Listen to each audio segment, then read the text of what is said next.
So what we're going to look at today we're going to compare two herds for fresh cow index using FreshFocus. So FreshFocus is kind of the whole transition review using DairyDepot. So these are two herds, very similar herds, both over 2,000 cows, rolling herd average, both over 29,000 pounds, cell count between 100 and 200,000 SCC, and they do regular monthly testing. That's one thing I want to emphasize. As Robert mentioned, this evaluating that first test between 5 and 40 days. So we do obviously encourage monthly testing in order to get that first test within that time frame. So let's look at our first herd. This herd is consistently at or above 100, so which indicates there's an excellent transition program that's being implemented. Minimal variation within calving groups, so everything looks really good on this particular herd. So as we look at some porting information, calving difficulty is normal, although slightly increased in the past few months, which may indicate why there's a slight drop in the FCI.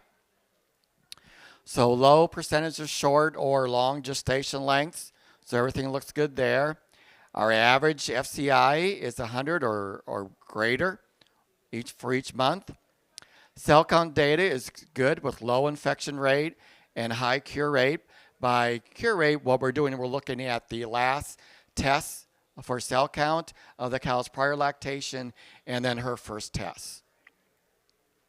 So dry periods are also pretty normal. So this really kind of accentuates that high or value of FCI at 100 or above. Everything looks good, which complements that.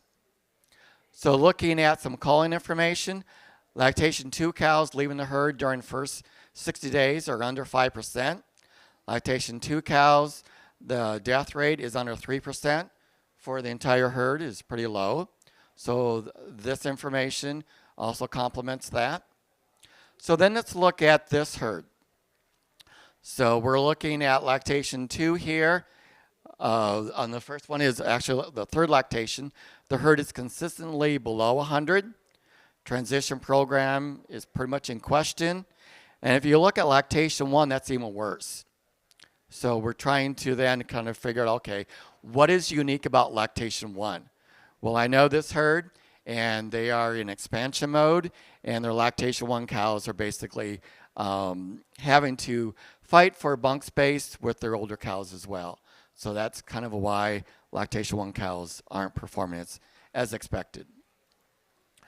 So then let's look at the data. The percent of difficult calving is higher compared to our prior herd. So higher percent of abnormal gestation lengths, a lot more longer and a lot more shorter ones than our prior herd. Cell count data is higher, infection rate above 10%, and a lower cure rate, if you look over to the far right. Dry period lengths, a lot of very short dry periods.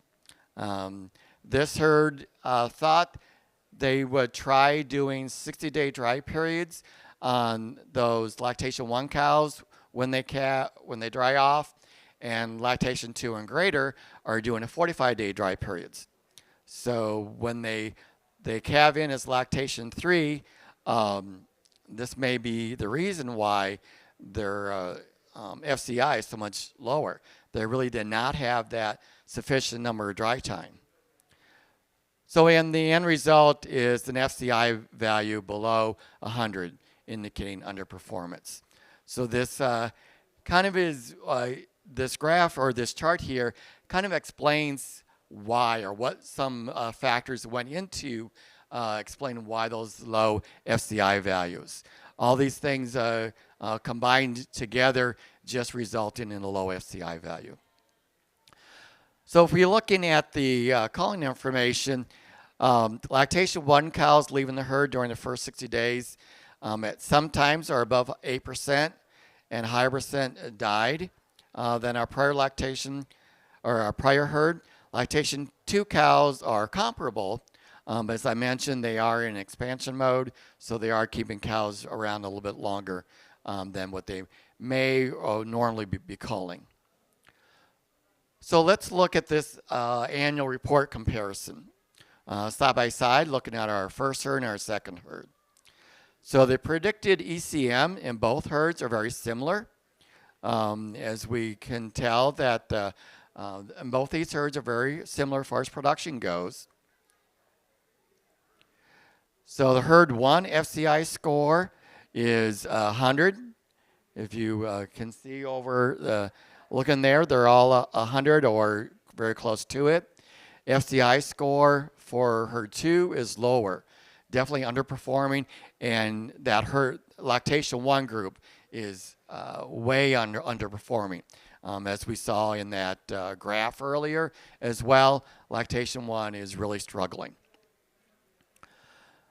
So herd 2 potential gain per cow per day is twice as much as herd 1. So they're leaving a lot of milk on the table, so to speak. So if we were to actually look at this herd and using a $20 milk price, herd 2 income potential, or the first 40 days of milk, could be about $400 per cow. So that's how much potential they would have if their fresh cow index would be at 100 or above, if their in transition program was a little bit better. So there's some monetary value there and that they need to look at. Herd 1 has a higher percent of cows with an FCI value above 100, which we had seen earlier. And herd 2 shows a much higher percent below 100. So if we're looking at this, for those that we're looking at 42.8% on a lactation 1 cows in herd 1, and lactation 2 cows we're only barely looking at 7%. So vast difference in the fresh cow index on these two. So as we can see, we can kind of showed and can compare the fresh cow index. These graphs are part of the DairyDepot section in our Herd HQ.